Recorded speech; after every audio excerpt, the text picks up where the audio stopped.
He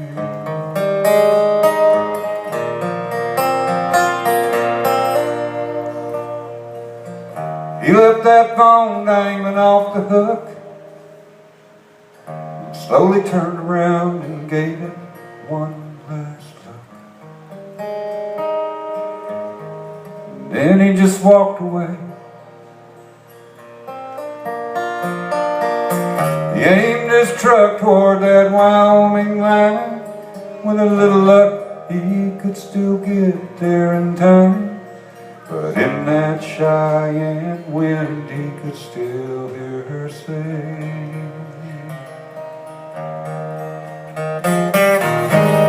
she said, don't bother coming home. By the time you get here, I'll be long gone. There's somebody new and he sure ain't nobody old man. He said, I'm sorry it's come down to this. There's so much about you that I'm gonna miss. But it's alright, baby, if I hurry I can still make Cheyenne.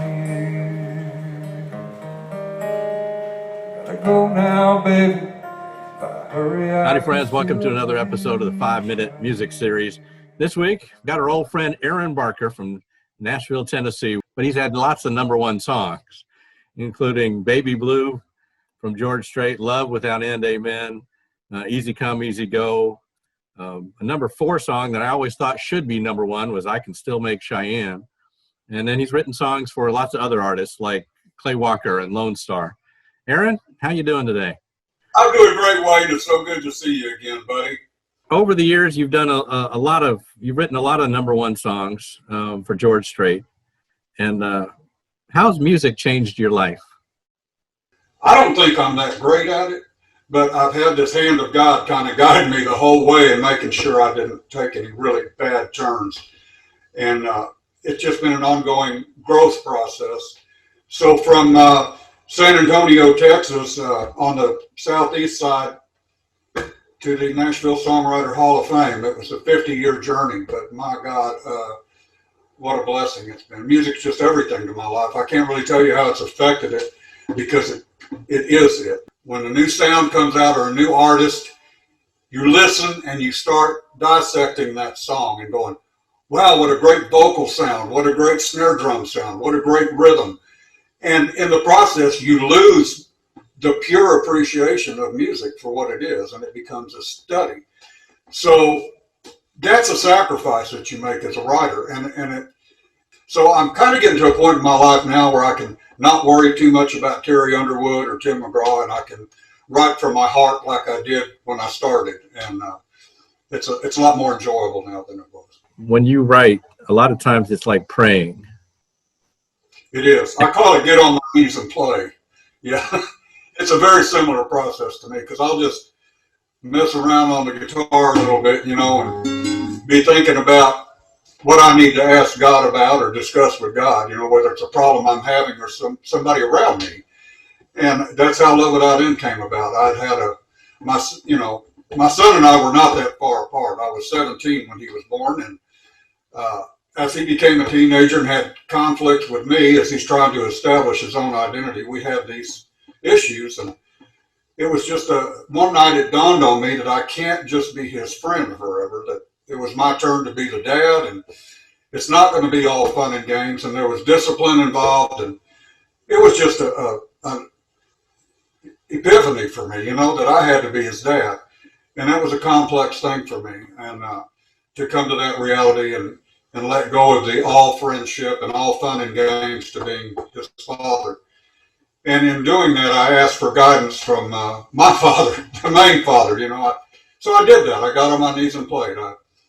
I just blinked on the guitar and was asking God how you can be so angry at somebody and still love them that much. And Love Without End, Amen is the answer I got back. So I always tell people, I'm not a big co-writer, Wayne. I've never been. Because early on in my career, I got this co-writer that I call God. A lot of people call it the muse, or these sources they're unidentifiable sources of inspiration. But I've always assumed it was God or some force that he's sending these messages down. And this song was so clearly co-written from that source that from then on, that's been my co-writer. So I don't really hunt for co-writers around town. I've got the best one in the universe, you know. How do the artists go about choosing what song that you might have written, or how do you tell them about your latest song? It's a great question, and it's a perplexing one for somebody that doesn't understand the system. You get the song where you're happy with it, and then you record it, and you want to do that recording as close to a record as you can get it. Producers don't like to have to figure out what you were trying to express. They want it full blown. That can cost, at this point, I'll say $800 to $1,000. Can be done for less, but you make it sound as much like a record as you can. We've used people like Blake Shelton. We've used Garth Brooks. These guys were demo singers when they came to town. And they through your demo work, because your demo, then you're going to get exposure for it at the record labels. They're going to hear those voices. So it all kind of works all together. And that's, how Garth got his deal, and that's how Blake got his, and Chesney, all those guys. So you get this demo done, and if you're with a publishing company, their job then is to look at who's recording that month or that week or that day, and submit that song or take it into what they call a pitch meeting, and they'll get to play 4 or 5 songs for this particular producer or artist, and they'll pick from that whether they like or not, And has any artist, especially some of the more well-known songs that you've written, songs that have gone to number 1 or number 2, except top songs, have any of the artists ever said, Aaron, that's a good song, but you need to change this? There are reasons for it, and usually pretty good ones. Oftentimes they're personal reasons, and I'm not too big on messing with it because I told you who my co-writer was, and I don't give an artist superiority over that particular source. So I'm pretty confident when I'm done with the song. But there are exceptions. There are examples where there are certain aspects of their life that they don't want to draw attention to. And it might touch on that subject. It might be a bad relationship with a family member, or maybe a bad relationship with a spouse.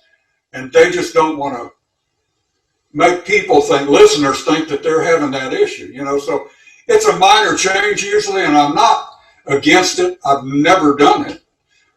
George Strait called me once and wanted to put some words into the song I Can Still Make Cheyenne, which is fine with me. It made it more personal to him. I have been so blessed because the artists of my generation, the George Straits, the Garth Brookses, would never do anything like that. They highly respect the writer's rights to own that artwork. So I've been very lucky. Garth is almost overly kind about that stuff, But George is very matter of fact. George Strait's very matter of fact. He knows you wrote it. He knows it's yours, and he just wants to record it. He doesn't want to own it and take your part. Is there anything that you're particularly working on right now that we could get a glimpse of? I guess over 30 years ago, Wayne, I got a call from a guy named Lyle Metzdorf, who represented Bluebell Ice Cream out of Brenham. And they had heard, I guess, Baby Blue, or one of the songs I had on George Strait, and they really liked the tone of it, the way it told the story. And they asked me if I could do something for Bluebell, and I immediately said, of course I can. Because they asked for a love song. Can you write a love song about Bluebell? I said, well, sure, because I love Bluebell. And it's such a part of my history down in Texas. So I got to work on it and started a relationship that's now over 30 years. That was 1988, so I guess that makes it 32 years. And every 3 or 4 years, they'll come and ask me for a new commercial. And that includes this past 2 years. They came to me 2 years ago and asked for a new campaign. They're not like Nashville. Nashville made it very clear to me when I got here that I'm not a singer.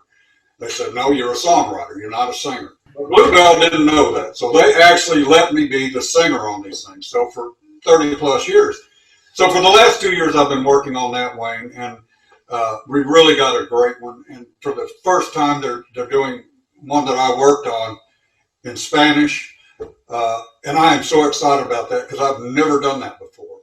I'll tell you what, one of my favorite stories that you told me over the years was when you were in Austin and at the Paramount Theater in Austin, and you were the opening act for Willie Nelson, and the audience didn't care one bit about you being there, and all they wanted to do was see Willie Nelson. I befriended, he befriended me, and it was just an amazing friendship. Coach Darrell Royal from University of Texas. And Darrell and Willie Nelson and Ben Crenshaw, a pro golfer, had gotten together and started this annual fundraiser for the boys of the East Side boys of Austin, kind of raising money for those underprivileged kids. It was a great cause, and it was 2 or 3 days of golfing out at Barton Creek, and then music every night. And so here's all these incredible singer-songwriters showing up from my old hero, Jimmy Dean, from Jimmy Dean Sausage, Big Bad John. All my heroes were there. Actors like James Garner, Matt McConaughey, just so many celebrities, and have been invited into that was such an incredible compliment. So I'd go to that every year, and every year Coach Royal would pick a couple of writers to perform on the last night before Willie Nelson came out and officially kind of closed down the whole event with a big show. And this particular year was at the Paramount Theater, and I was chosen as one of those pre-Willie performers. And so here I am up there, and I'm giving it my best shot with Love Without End and Baby Blue and all the hits. And the audience, the problem with the Willie Nelson show is everybody just wants Willie Nelson. They don't care about the opening act. So I did a 30-second Bluebell commercial, and the entire Paramount Theater were on their feet, just going crazy about it. And it was a moment in my life I will never, kind of saved my self-respect, I was kind of down about it. I couldn't capture them. I couldn't give them anything to take home. And boy, even in the balcony, everybody was just standing up and clapping. Where it took a while for Willie to get out there because the ovation was so ongoing. But what a moment in life to have something like that happen. Not because of all the number one, George Strait, Clay Walker, all Lone Star, none of that. That Bluebell commercial. I tell you, we normally end the 5-minute music series with a song, and I think that would be the song you should perform. Although all of my Bluebell commercials lyrically are inspired by my Texas experience, because that's most of my life. But this particular one, they kind of told me what they wanted imagery-wise. And to draw on my experience, I went to my grandfather's farm in Seguin, Texas. It's been a family farm since the 1930s. And because of the imagery that Bluebell had asked for, I drew on that farm in springtime when all the wildflowers come up and everything. And I just painted a literary picture of that landscape for this commercial. So to me, it's real personal, and it happened to suit their needs. So not only when I recorded it, but when I hear it on the radio, it always takes me back to the farm out there in Seguin. And so I'm a little partial to this one, but goes like this. I remember our old country home, clean fresh air and flowers growing in the field, along the path beside our swimming hole. Mama hollering through the screen, would you kids like some homemade ice cream? That was such a simpler time and place. Bluebell tastes just like the good old days. It's my favorite one. Thank you. That was it. It's a great song, and everybody knows it. That's for sure. I tell you. Well, Aaron, they show the video, and I get chills over just seeing it. Well, Aaron, we appreciate you taking the time out of your day to be with us on the 5-minute music series, and you stay healthy over there in Nashville. We'll stay healthy on this side of the screen, and I guess we'll see you in Nashville someday. All right. Thank you, Wayne. God bless you. See you soon. All right, buddy. See you later.